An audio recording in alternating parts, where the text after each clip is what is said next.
가면을 쓴 사람들이 얼마나 무서운지 아시나요? 저는 결혼 전까진 몰랐습니다. 사람이 이렇게까지 이중적일 수 있다는 것을요. 밖에서는 성인군자처럼 굴다가도 집에 들어오면 냉담한 얼음으로 변하는 남편, 그리고 교회에서는 천사 같지만 며느리에게만 악귀가 되는 시어머니. 오늘 제 이야기는 그런 두 개의 가면 속에서 숨도 제대로 쉬지 못하고 살아온 한 여자의 이야기입니다. 그리고 그 가면들이 벗겨지는 순간 상상조차 못한 진실이 드러났습니다. 제 이름은 윤은아, 36살입니다. 저는 어릴 때부터 힘든 환경에서 자랐습니다. 아버지는 제가 중학생 때부터 지병으로 일을 하지 못하셨고, 어머니 혼자서 식당 주방 일을 하시며 우리 삼남매를 키우셨습니다. 집안 형편이 어려워 사교육은 꿈도 못 꿨죠. 학교 수업과 도서관에서 독학으로만 공부했습니다. 그렇게 악착같이 공부한 끝에 저는 국립대 약대에 합격했어요. 등록금도 저렴하고 장학금도 받을 수 있는 곳이었거든요. 어머니는 그날 울면서 제 손을 꼭 잡으셨습니다. 은하야, 고생 많았다. 내가 이렇게 잘 커져서 엄마는 정말 행복해. 저는 그 말에 눈물이 나더군요. 약대를 다니는 동안에도 저는 편의점 아르바이트와 공부를 병행했습니다. 생활비까지 어머니께 손 벌리고 싶지 않았거든요. 그렇게 바쁘게 살다 보니 연애는 할 틈도 없었어요. 그런 제가 남편 강민호를 만난 건 약대 4학년 때였습니다. 남편은 같은 대학 공대를 나온 4년 선배였고 당시 IT 스타트업을 막 시작한 참이었어요. 우리가 처음 만난 건 대학 축제였습니다. 제가 약대 학생의 일을 돕다가 부스 설치 중에 사다리에서 발을 헛디뎠거든요. 그때 지나가던 민호 씨가 저를 받아준 거였죠. 남편은 그날 이후로 축제 기간 내내 저희 부스를 서성이더니 결국 연락처를 물어봤어요. 저 혹시 괜찮으시다면 커피 한 잔 하실 수 있을까요? 처음엔 거절했습니다. 저는 연애할 시간이 없었거든요. 하지만 남편은 포기하지 않더군요. 매일 제가 공부하던 건물 앞에서 기다리다가 제가 나오면 함께 걸어주고 아르바이트 끝나는 시간에 맞춰 안전하게 집까지 데려다 주고 갔어요. 은하 씨, 전 진심이에요. 은하 씨처럼 열심히 살아가는 사람을 처음 봤어요. 그런 은하 씨를 응원하고 싶어요. 그의 진심이 느껴졌습니다. 그렇게 3개월을 기다린 끝에 저는 남편의 고백을 받아들였어요. 그렇게 2년을 연애하고 제가 약사국가고시에 합격한 뒤 남편이 프로포즈를 했습니다. 은하야, 이제 약사도 됐고 나도 회사가 조금씩 안정되고 있어. 우리 결혼하자. 내가 평생 행복하게 해줄게. 저는 행복했습니다. 정말 좋은 사람을 만났다고 생각했어요. 그런데 제가 몰랐던 거죠. 시어머니 한영자 권사님이 어떤 분인지를요. 시어머니는 처음 만났을 때 정말 천사 같았어요. 교회 권사님이시고 지역 자선단체 회장까지 하고 계시더라고요. 동네에서는 소문난 선행자였죠. 어머, 우리 며느리 될 아가씨가 이렇게 예쁘고 똑똑해. 우리 민호가 안목이 있네. 첫 만남에서 시어머니는 제 손을 꼭 잡으시며 눈물까지 글썽이셨어요. 은하 씨, 어려운 환경에서도 이렇게 훌륭하게 자라다니 정말 대단해요. 하지만 며칠 후 남편 가족들과 함께 식사를 하는 자리에서 뭔가 이상한 느낌을 받았어요. 은하 씨, 아버님은 뭐 하시는 분이에요? 아버지는 지병으로 요양 중이세요. 아유, 그러시구나. 그럼 어머니 혼자 생계를 책임지시나 봐요? 네, 어머니께서 식당 일하고 계세요. 그 말에 시어머니 표정이 미묘하게 변하더군요. 어머, 고생이 많으시겠어요. 근데 은하 씨 식당 일이라는 게 주방 일을 말하는 건가요? 시어머니의 말투에서 은근히 저희 집안을 무시하는 느낌이 들었어요. 결혼 초기에는 시어머니가 정말 잘해주시는 것 같았어요. 자주 반찬을 갖다 주시고 틈만 나면 전화하셔서 안부를 물으셨죠. 그런데 결혼 3개월쯤 됐을 때였어요. 제 생일이었습니다. 남편이 깜짝 이벤트를 준비해 줬더라고요. 거실이 온통 꽃과 풍선으로 장식돼 있었어요. 여보, 생일 축하해. 우리 와이프 생일인데 이 정도는 해줘야지. 남편은 제가 평소 갖고 싶어 했던 명품 가방까지 선물해 줬어요. 저는 정말 감동받았습니다. 그런데 바로 며칠 후에 시어머니 생신이었어요. 남편이 용돈을 드리고 외식을 대접했는데 시어머니 표정이 영 좋지 않더군요. 정우야, 너 마누라 생일 땐 집에 꽃이며 풍선이며 잔뜩 꾸며놨다며? 나한테는 이게 다니? 아, 엄마, 그게 아니라. 괜찮아. 뭐, 나야 뭐 늙은이니까 젊은 마누라가 더 중요하지. 그 말투가 너무 차가웠습니다. 그게 시작이었어요. 그 일 이후로 시어머니의 태도가 조금씩 변하기 시작했습니다. 한편 남편도 변하고 있었습니다. 결혼 1년쯤 지났을 때부터였어요. 처음에는 너무 바빴던 걸까요? 남편은 점점 저에게 무관심해졌습니다. 출근길 지하철에서 핸드폰을 켜도 남편에게서 온 메시지는 없었습니다. 어제도 없었고 그제도 없었습니다. 남편은 저녁마다 늦게 들어왔습니다. 회사 일이 바빠서 주말에도 골프 약속, 동창회, 회식. 항상 바빴습니다. 저와 대화하는 시간은 하루에 10분도 안 됐어요. 그마저도 응, 그래, 알았어 같은 짧은 대답뿐이었습니다. 그렇게 결혼 3년이 지났을 때 저는 임신 사실을 알게 됐습니다. 남편에게 알렸을 때 반응은 담담했어요. 그래, 잘 됐네. 근데 미안한데 오늘 약속이 있어서. 그리고 나가버렸습니다. 시어머니에게 임신 소식을 알렸을 때의 반응은 예상외였습니다. 임신했어? 그래, 축하한다. 그런데 성별 검사 언제 알 수 있니? 어머님, 아직 초기라서 16주는 돼야 알 수 있대요. 그러니 첫째는 무조건 아들이어야 해. 우리 집안은 대대로 아들을 중요하게 여기거든. 그 후 임신 5개월이 될 때까지 시어머니는 거의 매일 전화하셨습니다. 성별 검사했니? 어머님, 의사 선생님이 딸이라고 이야기해 주셨어요. 다시 물어봐. 결과가 잘못된 걸 수도 있잖아.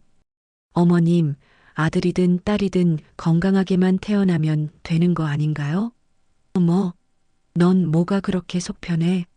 딸이면 쓸모없다고 이야기했지. 아들 아니면 필요가 없어. 그 말에 눈물이 났어요.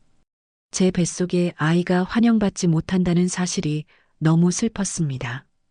그러던 어느 날 제 친구 미경이에게서 전화가 왔습니다. 진수야, 나야. 지금 통화 가능해? 친구의 목소리가 평소와 달리 조심스러웠어요. 오늘 나 백화점 명품관에 갔다가 너희 남편 봤어. 그래, 뭐 살 게 있었나 보네. 근데 그게 뭐가 문제야? 아니, 혼자가 아니었어. 젊은 여자랑 같이 있더라고. 가슴이 쿵하고 내려앉았지만 애써 침착하려 노력하며 말했어요. 아, 그냥 일관계로 만난 사람일 수도 있잖아. 진수야, 그건 아닌 것 같아. 두 사람이 되게 친해 보였어. 너희 남편이 그 여자한테 명품 원피스를 사주더라고. 그날 저녁 남편에게 물었습니다. 당신 오늘은 종일 뭐 했어? 아, 뭐 맨날 똑같지. 회사에서 회의하고 사무실에서 서류 정리했어. 왜? 거짓말이었어요. 남편이 그렇게 태연하게 거짓말을 할 수 있다는 게 충격이었습니다. 그날부터 남편의 행동을 유심히 관찰하기 시작했어요. 이상한 점들이 하나둘 보이기 시작했습니다. 원래 휴대폰을 아무데나 두고 다니던 남편이 항상 주머니에 넣고 다니더니 슬쩍 비밀번호까지 걸어뒀더라고요. 그리고 밤 외출이 잦아졌습니다. 저기 친구들이 만나자고 해서 잠깐만 나갔다 올게. 9시가 넘었는데도 나갔다가 자정이 다 되어 들어왔어요. 임신 8개월이 됐을 때 명절이 다가왔어요. 남편은 시댁에 가지 말자고 했지만 안 갈 수도 없었습니다. 시아버지가 기다리고 계시는 걸 알고 있었거든요. 시아버지는 항상 저를 따뜻하게 대해주셨거든요. 명절날 시댁에 도착하자마자 시어머니의 차가운 눈빛이 느껴졌어요. 왔니? 배가 엄청 불렀네. 조심해서 다녀라. 다른 친척들의 눈을 의식해서인지 말은 그렇게 하면서도 눈빛은 전혀 반갑지 않아 보였습니다. 식사 시간이 되고 상을 차리는데 시어머니가 저를 쳐다보더니 말하더군요.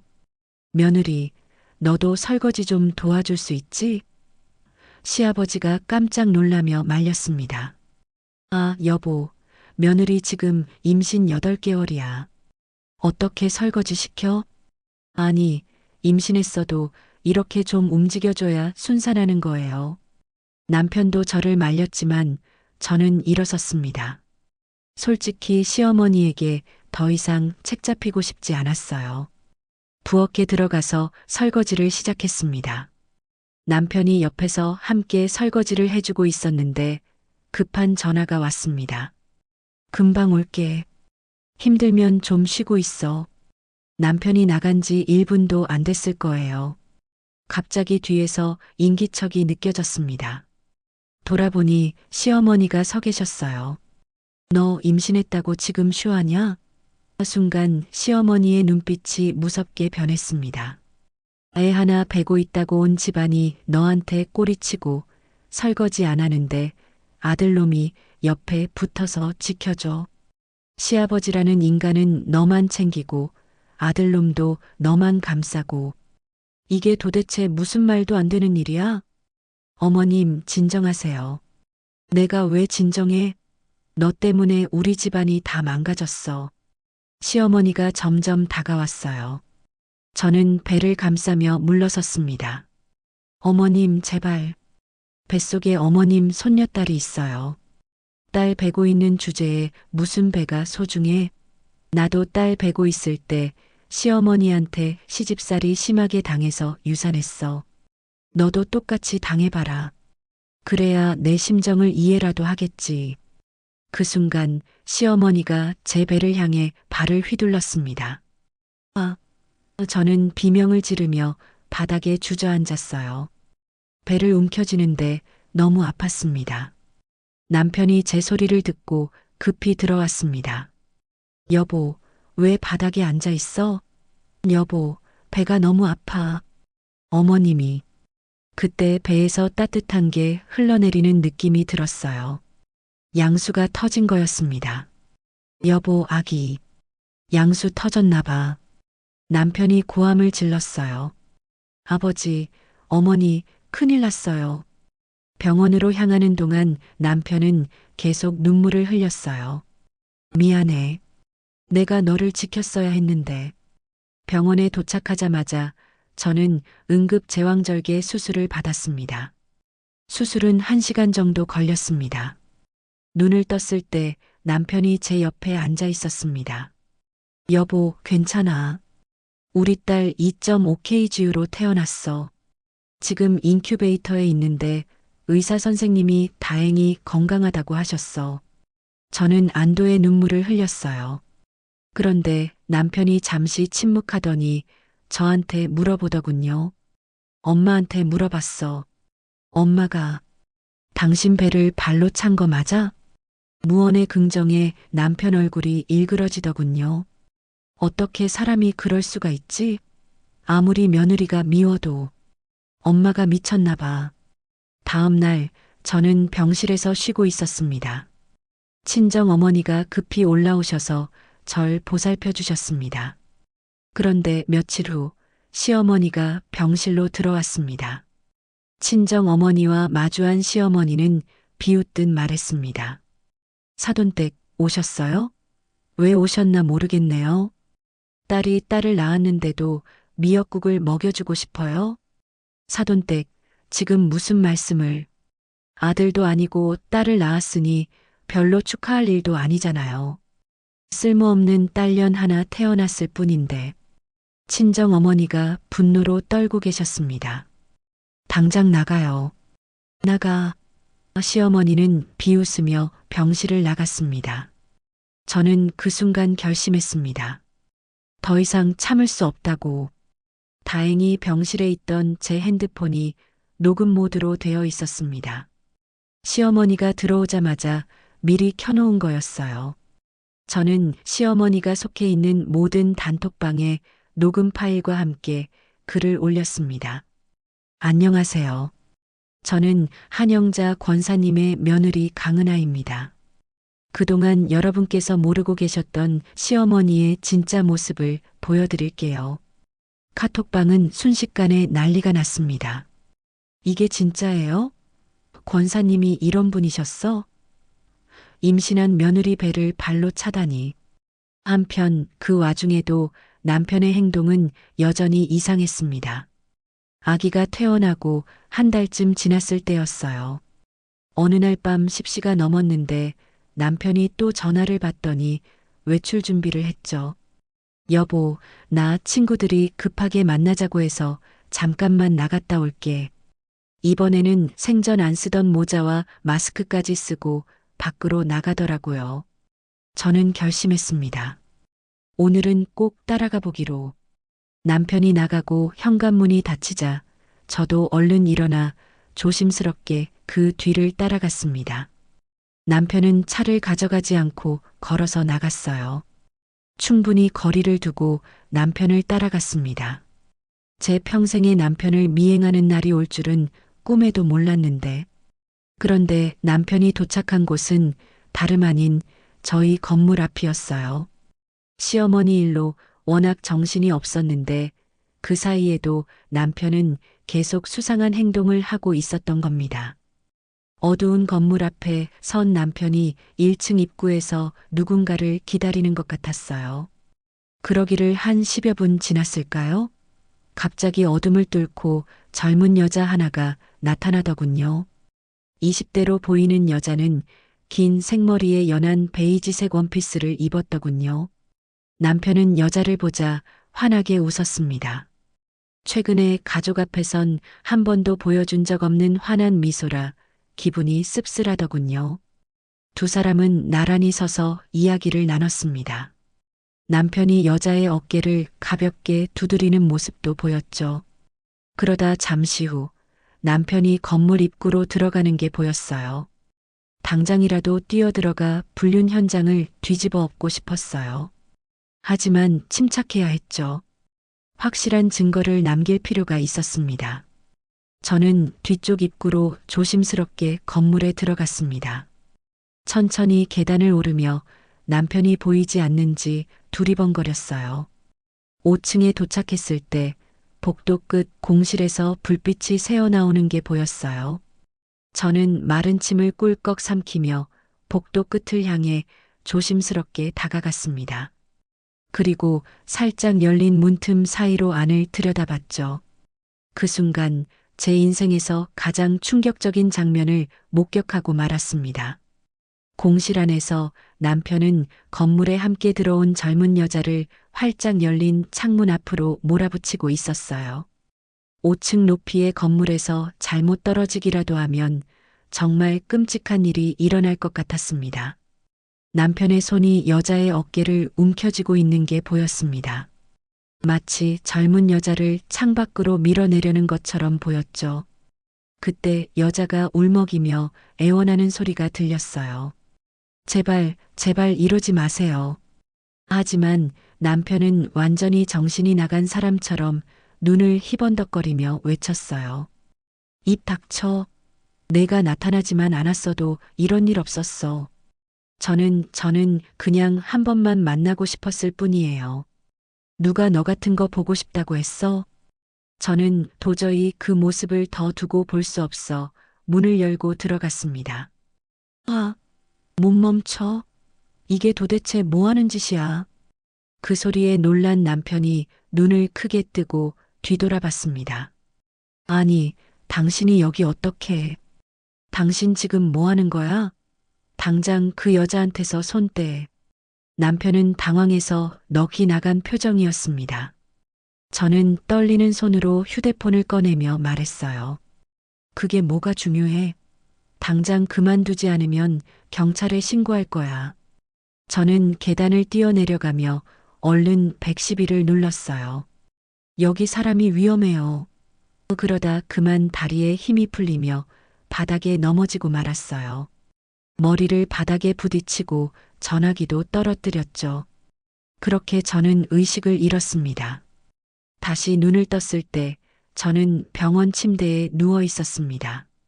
엄마, 정신이 드세요? 제 아들 정우의 목소리였습니다. 하루를 꼬박 주무셨어요.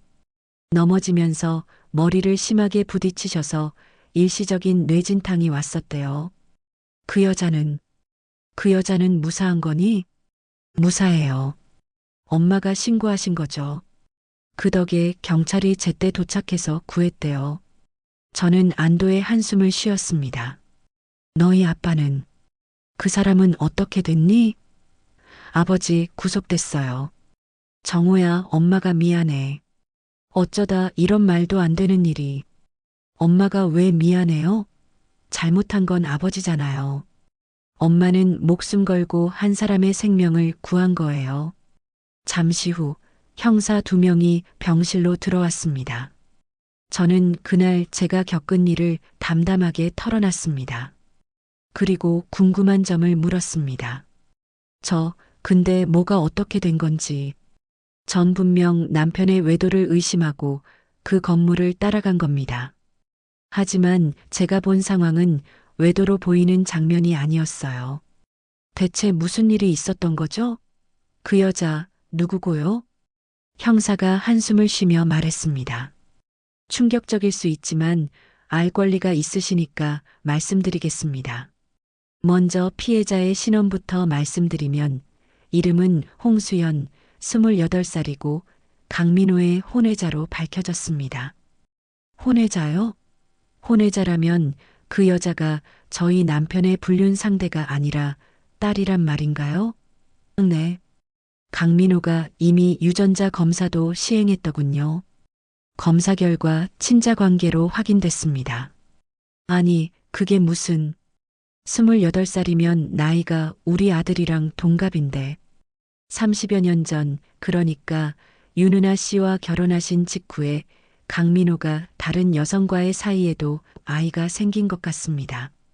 그렇다면 저와 신혼일 때 남편이 다른 여자를 만났다는 말씀인가요? 네. 피해자 홍수연이 6월생이고 아드님이 같은 해 11월생이죠.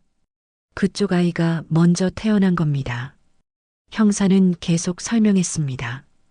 피해자 홍수연의 모친이 임신 사실을 알고 강민호를 찾아갔는데 그제야 강민호가 이미 가정이 있는 사람이라는 걸 알게 됐다고 합니다. 여자한테 미혼이라고 속이고 직장에서 연인 관계를 유지한 모양이더군요. 강민호가 자기는 이미 가정이 있으니까 아이를 지우라고 했는데 여자가 혼자 딸을 낳아 키운 겁니다. 그게 홍수연이고요. 형사의 말이 계속됐습니다. 근데 최근 홍수연의 모친이 폐암 말기 판정을 받았답니다. 사망 선고를 받고 나서야 딸에게 아버지의 존재를 알려줬다더군요. 평생 아버지가 죽었다고 거짓말을 했는데 자신이 떠나고 나서 혼자 남을 딸이 걱정된 것 같더라고요.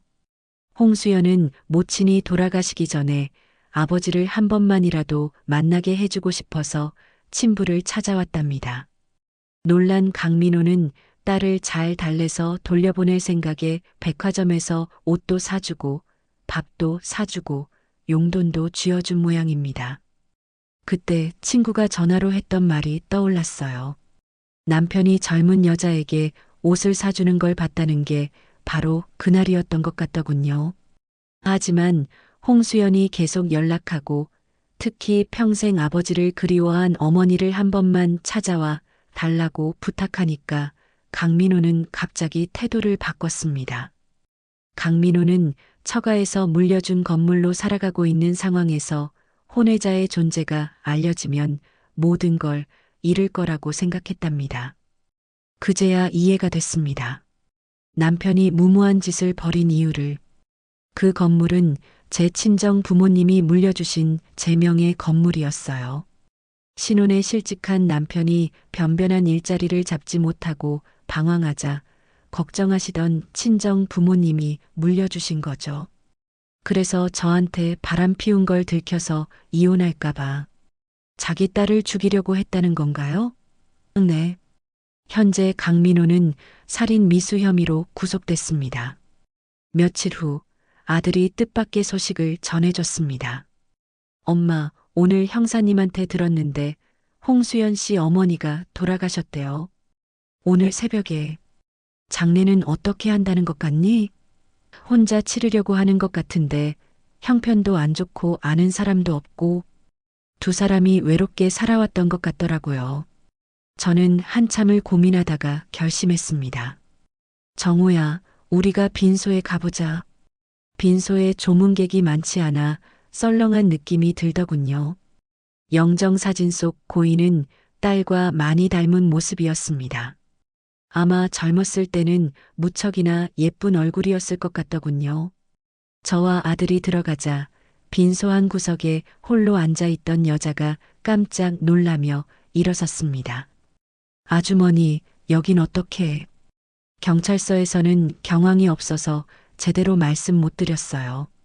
그날 구해주셔서 정말 감사합니다. 위험한 상황에서도 아무 일 없이 끝나서 다행이네요. 저기 죄송합니다. 제가 괜히 나타나서 가정을. 여자는 마치 자기가 저에게 죄를 짓기라도 한 것처럼 어쩔 줄 몰라 했어요. 저는 얼른 손을 잡으며 말했습니다. 그게 왜 수연 씨 잘못이에요? 우리 가정이 깨진 건 수연 씨 잘못이 아니라 그 남자 잘못이에요. 어머니도 피해자라는 거 알고 있어요. 그러니 제발 더는 죄책감 가지지 말고. 어머니가 돌아가셨으니 대신 수연 씨한테 말할게요. 어머니가 우리 가정을 지켜주고 싶어 했던 그 마음 고맙게 생각해요. 그 덕에 어린 내 아들이 상처받지 않고 어른이 될 수 있었어요. 그러기 위해서 어머니와 수연 씨가 상처하는 세월을 살았을 테니 이제부터라도 내가 수연 씨를 돕고 싶어요. 여자는 제 어깨에 기대어 눈물을 펑펑 쏟았습니다. 그리고 약속대로 저와 아들은 장례를 치르는 3일 내내 빈소를 지켰죠. 그 후로 몇 달간 남편의 재판이 진행됐어요. 결국 남편은 살인 미수 혐의로 10년형을 선고받았습니다. 그리고 저는 30년이 넘는 결혼 생활에 마침표를 찍었죠. 한편 시어머니도 대가를 치르고 있었습니다. 제가 뿌린 영상들이 큰 태풍이 되어 시어머니에게 돌아오고 있었거든요. 교회에서는 권사직이 박탈됐고 자선단체에서도 회장직을 잃었습니다. 동네에서도 완전히 고립됐습니다. 엘리베이터에서 마주치면 사람들이 일부러 다음 엘리베이터를 기다릴 정도였죠. 40년 동안 쌓은 명성이 일주일 만에 다 무너진 겁니다. 시아버지도 결국 시어머니와 이혼했습니다. 시어머니는 작은 원룸에서 혼자 살게 됐어요. 아들도 남편도 교회도 봉사단체도 동네 사람들도 모두 등을 돌렸습니다. 그렇게 폭풍우 같은 일이 지나간 지도 벌써 2년이라는 시간이 흘렀습니다. 이제 제가 혼자 관리하게 된 건물에는 얼마 전 새로운 세입자가 들어왔어요. 수연아, 준비는 잘 돼가? 오셨어요? 이제 거의 다 정리했고 내일 거울이랑 집기 다 들어오면 고사 지내려고요. 어머니도 오실 거죠? 아이, 그럼. 우리 딸이 사장님이 되는 건데 당연히 와야지. 어머, 저건 뭐야? 정우가 화분 보냈네. 출장 때문에 개업식 날 못 올 것 같다고 미리 보냈어요. 네, 저는 세상에 혼자 남은 수연이를 수양딸로 삼아 보듬고 제 건물에 작은 미용실도 내줬어요. 물론 착한 수연이가 모든 것을 거절했지만 저와 아들이 줄기차게 설득한 끝에 드디어 제 마음을 받아줬답니다. 다음 날 많은 사람의 축하 속에 드디어 미용실이 개업했어요. 저는 활짝 웃는 수연이를 보며 마음속으로 빌었습니다.